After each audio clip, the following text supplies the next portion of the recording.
Charles Barkley was a guest on the Bill Simmons podcast. Check out the old interview; it was great. But there's a section I really wanted to touch on is when he brought up the reason why Michael Jordan was the GOAT, and pretty much I'll play the clip, right? But it was saying that seeing how he overcame the Pistons and the physical beating, this is what showed him that he was the greatest.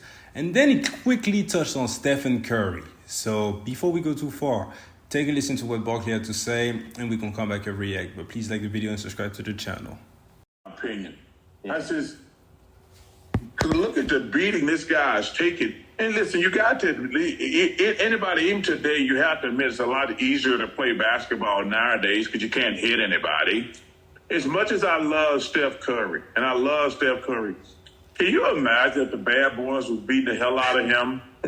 Bill, can you imagine that? As much as I love Steph Curry, if you think that he could take those blows that John Sally, Dennis Rodman, Bill Laimbeer, those body checks that they were putting on Michael and Scotty and myself and guys like that, you really think Steph Curry wouldn't break? Well, I think one thing that your era doesn't get credit for when they start comparing everything, and there's like, well, LeBron played 20 years. It's such a better career than Jordan. You know, that there's all this stuff that can allow people to play that long. You know, if Steph had come in the 80s, his ankles would have ruined his career in 6 years, you know? All right, so you heard what Barkley had to say. And, man, I hate these conversations. A lot of times they come off as hate to me, but this is not what this was, in my opinion. I think Charles Barkley was genuinely just saying how he felt about the thing, right or wrong. But if you look at the man, he wasn't hating. Even in his tone, he gave his respect to Steph, love him, etc. But he just doesn't believe he's cut off to overcome the physicality of the 80s, 90s.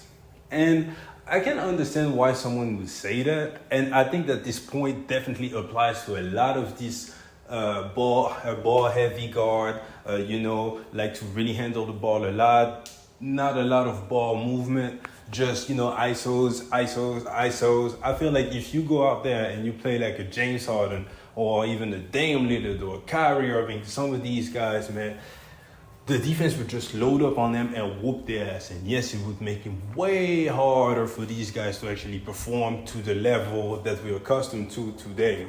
Even when they take it to the rim, you can't really foul them like that. Or, it's either flagrant or you just make them leave at the free throw line that they will punish you. When it comes to Stephen Curry, however, the man is so good off the ball. I believe this is his greatest asset, in my opinion. You're not beating him up through screens. Like, these motherfuckers are not trying to run around the court with Stephen Curry for 48 minutes and whoop him. They're not trying to do that. They do not have the physical conditioning to run with Steph Curry for 48 minutes, never leave him, and whoop him. I just do not believe that. That's just not the way the game was played. Plus, if we get into the shooting, the fact that he doesn't really have to come really close to the ring to affect the game, although sometimes it will be off if you take away his twos, he can still do a lot of damage from 3-point line. So Steph Curry would be just fine in any era, in my opinion. Would he be he would be a superstar in any eras, but would he still be, arguably the best player in the 80s? That's up for debate, but the man would be just fine. So I'm gonna close the video right here, man. This is my take. You tell me in the comments if you agree with me, if you agree with Charles Barkley, and why. And I catch you guys later, man. Please like the video, subscribe to the channel. Peace.